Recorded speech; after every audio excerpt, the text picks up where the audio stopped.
Mwadhama Protas Kardinali Rugambwa,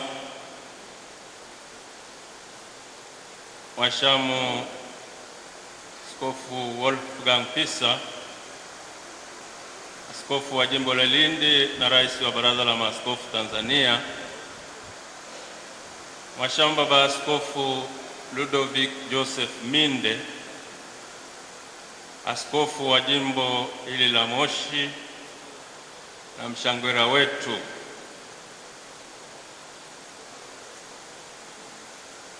wapendwa wote kadiri ya itifaki, tumsifu Yesu Kristo. Sinodi Jimbo Katoliki Moshi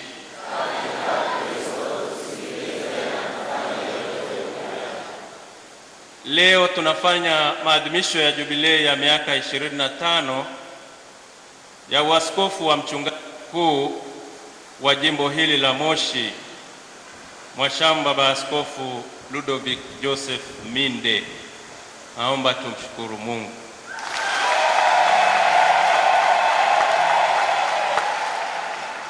Ni siku ya furaha na shangwe kwake na kwa kanisa. Tunaungana kumshukuru Mwenyezi Mungu kwa neema na baraka zake tele na kwa ulinzi na maongozi ambayo amemjalia katika huduma na katika utumishi wake kwa miaka 25 kama askofu. Mungu huwa ana zawadi nyingi kwa mwanadamu, na kwake ametoa zawadi nyingi. Tunamshukuru maana katika zawadi alizompa, najua zawadi ya uhai ni ya kwanza. Yeye ndiye aliyemfanya na akamleta kwetu. Zawadi ya imani ambayo ni fadhila ya kimungu, amempa imani na amewawezesha wale ambao wamemsaidia, wazazi na walezi mbalimbali, au wamefanya sehemu yao, lakini Mungu ndiye aliyepanda imani hiyo. Zawadi ya wito, ndiye aliyemchagua akamwita awe mchungaji wa kondoo wake. Amemwita kama padri na amehudumia kwa miaka 40. Na ni mwaka huu miaka hiyo 40, naomba tumpongeze.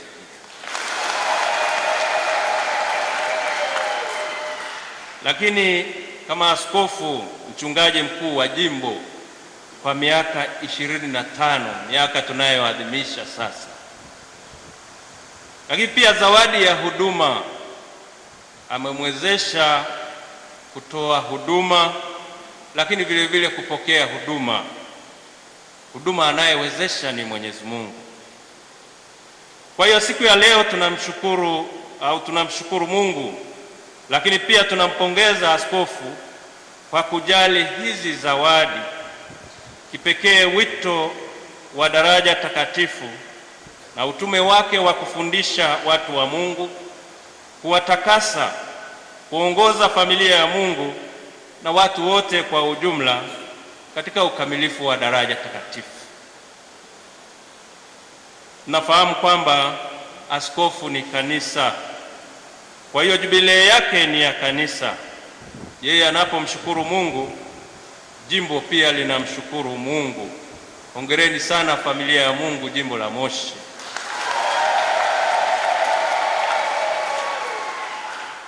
Lakini pia kanisa la Tanzania ni la mshukuru Mungu kwa ajili yake, maana amelihudumia sana. Amelihudumia kwa upendo na ukarimu mkubwa. Naomba pia tumpongeze baba na tumshukuru Mungu.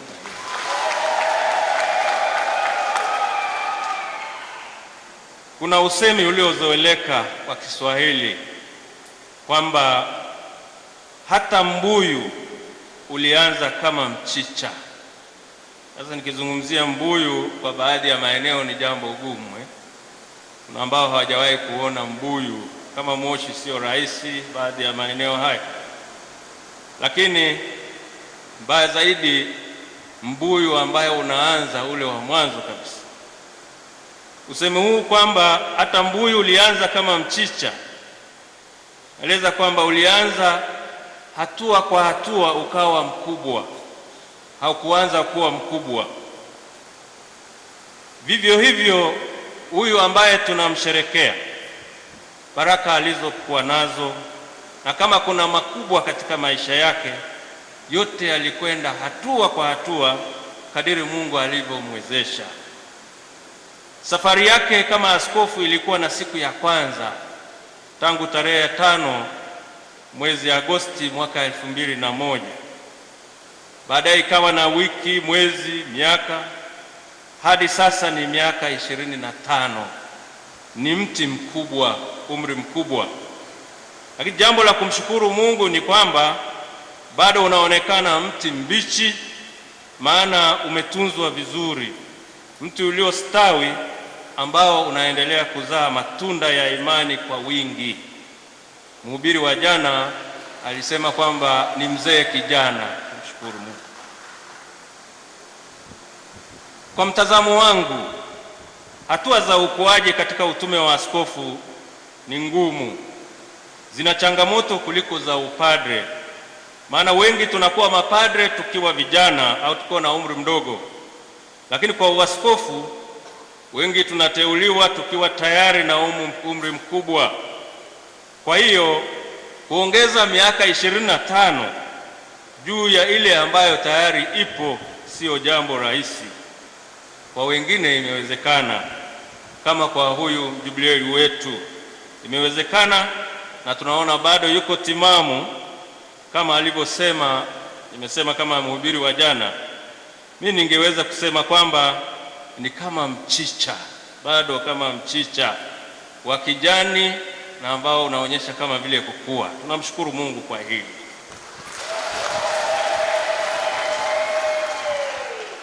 Tumesikia katika somo la kwanza kitabu cha Yoshua bin Sira, ambaye anawahimiza Waisraeli waliokirimiwa na Mwenyezi Mungu mema mengi, waliojaliwa amani. Wakati mwingine kulikuwa na changamoto, lakini katika haya yote Mungu amewasaidia. Mungu amewasindikiza wakati wote. Yoshua bin Sira yeye anawaambia, muhimidini Mungu wa Israeli afanyaye maajabu katika dunia, ambaye humlea mwanadamu kutoka tumboni. Mwombeni awajalie hekima moyoni, lakini vile vile na amani. Nasi wanajimbo la Moshi, lakini pia na kanisa la Tanzania, hilo himizo linaelekezwa kwetu leo kwa ajili ya huyu baba yetu, kwamba tumhimidi Mungu, tumpe sifa na shukrani kwa neema na baraka tele alizomjalia baba yetu. Amemlea sawa sawa na mapenzi yake, amani amemjalia, hekima amemjalia. Rehema zake Mwenyezi Mungu zimedhihirika kwake na vile vile kwa kanisa leo. Kwa hiyo tunafanya hivi kwa sababu tumeona, lakini vile vile tumeonja kutoka kwake fadhili za Mungu. Tumeshuhudia utume wake ulivyolipamba kanisa, tukianzia jimboni Kahama ambapo amefanya utume wake kwa muda mrefu, miaka zaidi ya 18, mahali ambapo aliwekwa wakfu na kusimikwa kwa mara ya kwanza. Aliweka moyo wake wote, aliweka upendo wake wote, alitoa ukarimu wake wote na nguvu zake zote kwa lile kanisa mahalia, na amekuwa wa utume uliotukuka katika nyanja mbalimbali, nyanja za kichungaji, malezi ya makundi mbalimbali, miundombinu katika maeneo mbalimbali, uaskofuni, eneo la kanisa kuu, parokia mbalimbali za jimbo. Kuna uanzishwaji wa taasisi mbalimbali, ziko za elimu, za afya, utunzaji wa mazingira na huduma zingine nyingi za kanisa na jamii, pamoja na ile nguvu ya kiroho au aliyokuwa anayo muda wote na afya ile ya mwili sisi tunaona haya ni kama miujiza, kama anavyozungumza huyu Yoshua bin Sira. Kwetu pia haya ni miujiza, ni maajabu ya Mungu kama alivyosema huyu. Kazi ya Mungu kupitia wanadamu ambaye amemjalia karama, vipaji na maono, haya yameonekana. Sisi tunamshukuru Mungu, tunasema ni kama maajabu. Ngeweza kusema kama Yesu alivyofanya kule Kapernaum Galilaya, sehemu hiyo kuwa senta ya utume wake wa hadharani, Baba Askofu Minde pia kwa jina la Kristo, kwa mafundisho, sadaka na majitoleo makubwa, akishirikiana na familia yake hiyo kule Kahama, aliifanya Kahama kuwa Kapernaum yake.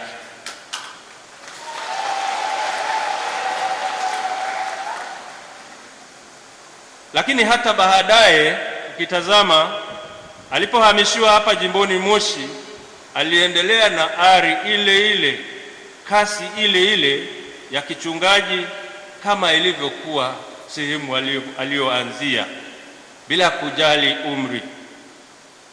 Ninakumbuka siku ya kusimikwa kwake hapa jimboni Moshi, katika sehemu ya hotuba yake, aliyekuwa msimamizi wa jimbo hili akinukuu Injili ya Luka sura ya 4 aya ya 23b, alisema, Mashamba Baba Askofu, tunaomba mambo yote tuliyoyasikia yametendeka kule Kapernaum yatendeke hapa pia katika nchi yako mwenyewe. Leo tunamshukuru Mungu, sisi wanajimbo, lakini na wengine wote kwa mashahidi kwamba yako mengi yametendeka.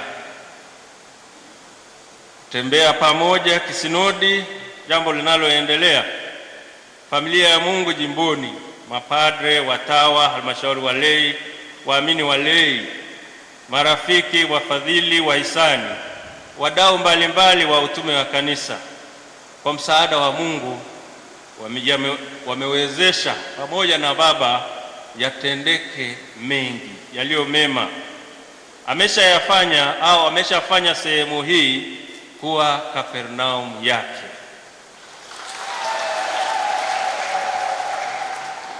Ninasema kwamba, ninamaanisha kwamba amepafanya kama mahali ambapo panaendelea kudhihirisha miujiza mingi, miujiza inayotangaza na kuimarisha imani kwa mafundisho na kwa huduma mbalimbali, malezi mbalimbali, mfano wa maisha ya sala pamoja na yale ya ibada. Maisha ya mfano, maisha ya baba yetu ni ya sala. Napenda sala, ni mtu wa ibada, na hata maadhimisho ya misa penda. Si kawaida sana kuadhimisha misa parokia tofauti 3 siku moja, misa za kiaskofu. Parokia ya kwanza naadhimisha, akimaliza baadaye na kwenda sehemu nyingine. Ni ari ya pekee, tumpongeze askofu.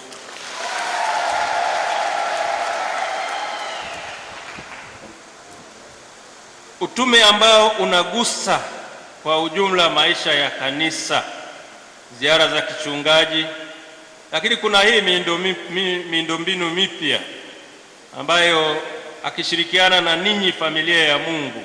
Tumeshuhudia jana nyumba mpya ya maaskofu, lakini hapa eneo la kanisa kuu yako makubwa mengi katika parokia, sehemu nyingi. Sisi tunaona machache, lakini ninyi ni mashahidi.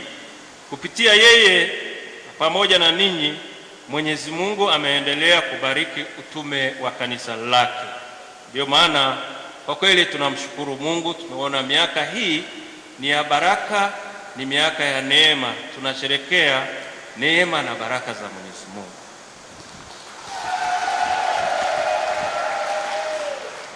Kauli mbiu yake kwa daraja takatifu la upadre, ambayo ni hiyo pia imetumika kwa uaskofu, ambayo ni kutoka katika waraka kwa Waebrania sura ya 10 sehemu ya somo la pili ambayo tumesikia inayosema, ndipo niliposema tazama nimekuja, e Bwana, kuyafanya mapenzi yako.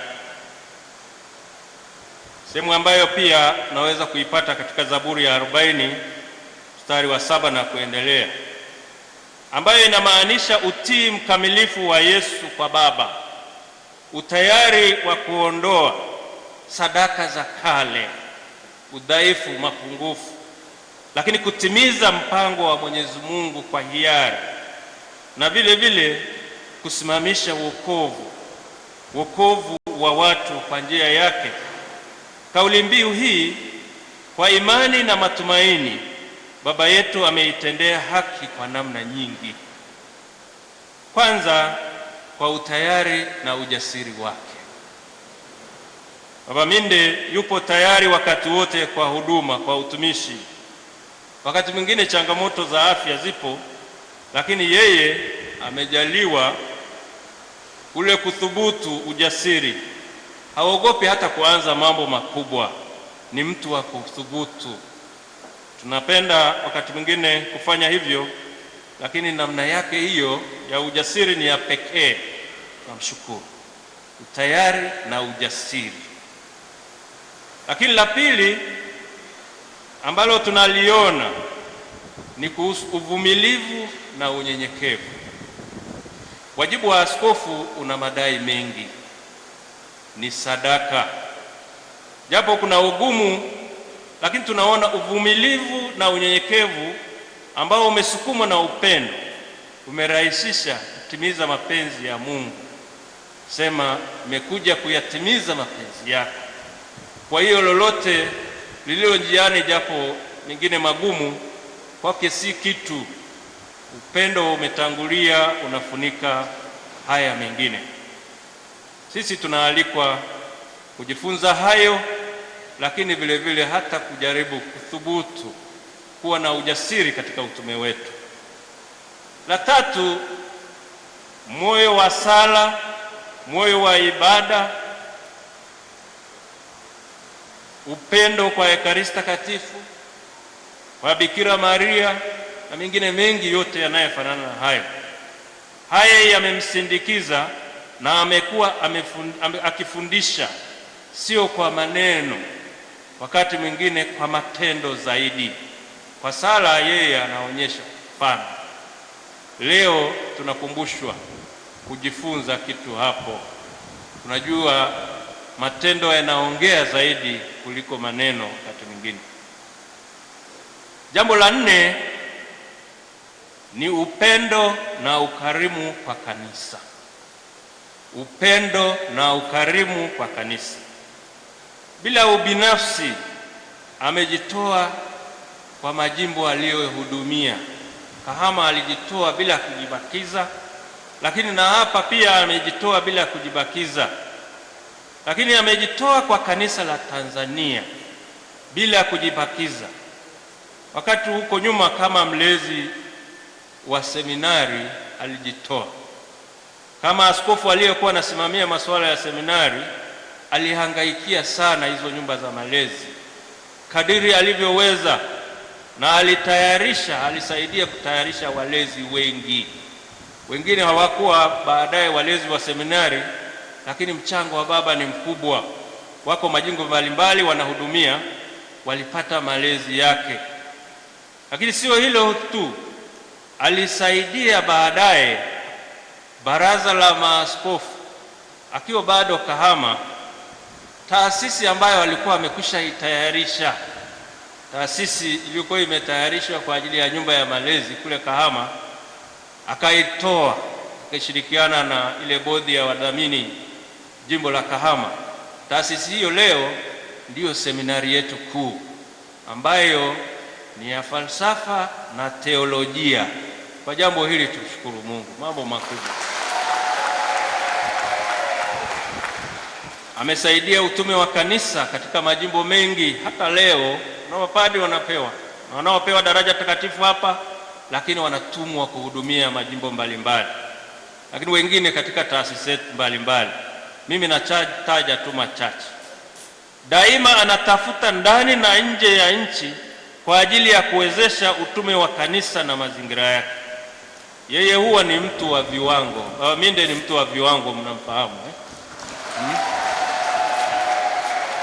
Nikisema wa viwango inamaanisha anapenda ubora na uzuri wa mambo.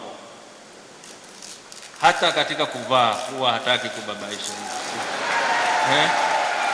Kama ni nyumba kwa ubora, kama ni wahudumu anatafuta bora, yuko kwa namna yake. Kwa hiyo tunajifunza ukarimu huo, lakini pia ikiwezekana na hili la kuchukulia mambo na kuyafanya kwa viwango, kwa ubora na kwa uzuri unaotakiwa, hasa kwa masuala ya kanisa, ni jambo la muhimu sana. 5, huruma na msamaha. Wakati mwingine anawaka kwa wale wanaofanya nao kazi wanajua moto hapa kwa hapa, lakini baada ya muda anarudi chini, ananyenyekea. Jana mlimuona wale waliokopo ibada ya jioni, aliwaambia wale mafundi, wakati tunafanya kazi nimewagombeza sana, wakati mwingine nimewatukana, lakini naomba msamaha. Sio wote tunaoweza kufanya hivyo, kwa waliokosea na kwa hasa wanyofu. Pamoja na kwamba tunatofautiana karama, kwa kweli tunayo mengi ya kujifunza, na kwa hiyo ikiwezekana kuiga hili la kuwa mwaminifu na kudhihirisha kauli mbiu ambazo tunajiwekea kwa ajili ya maisha ya wito na utume wetu ni jambo la muhimu sana. Na la mwisho, kadiri ya mpango wangu, sio kwa umuhimu, uwazi na unyofu. Hili limemfanya afahamike alivyo. Kama unaogopa, watu wanaosemaga ukweli huwa wanaogopwa Anaweza akakuanika hadharani mara moja. Lakini hao watu ambao huwa ni wakweli wanaaminika, kwa sababu linalosemwa linaweza kuwa kweli. Hili limemfanya afahamike, aeleweke na kuchukuliwa alivyo. Sijui kama kuna wanaomwogopa kwa ajili ya uwazi wake, lakini maneno na matendo ambayo anayafanya kwa kweli yanamwonyesha yeye alivyo, kwamba yeye ni nani, ni wa namna gani. Tunamshukuru kwa jinsi alivyo. Tunamshukuru Mungu. Katika Injili ambayo tumesikia, Injili ya Mathayo sura ya 8 ya 23 na kuendelea, tunapata habari za safari ya Yesu na wanafunzi wake baharini, ambapo chombo chao cha usafiri, wakati Yesu amepumzika, kilikutana na mawimbi makali kiasi cha kuyumbishwa, hata mitume wakaogopa. Lakini walipomshirikisha Yesu walipomshirikisha, alikemea, alituliza ile dhoruba, wakapata amani. Sisi kanisa kwa kweli ni chombo chetu cha usafiri, chombo cha kutuvusha. Kanisa kama sakramenti ya wokovu ni chombo ambacho kinaweza kutuvusha kutoka dunia hii ambayo ni kama bahari. Bahari ina vipindi ambavyo kiroho na kimwili vinaweza vikatikisa, vinayumbisha. Wakati mwingine yumbisha mafundisho ya kanisa, lakini daima Roho Mtakatifu anasaidia. Unabii wa kanisa, hasa katika kukemea maovu, bahari hii inasumbua.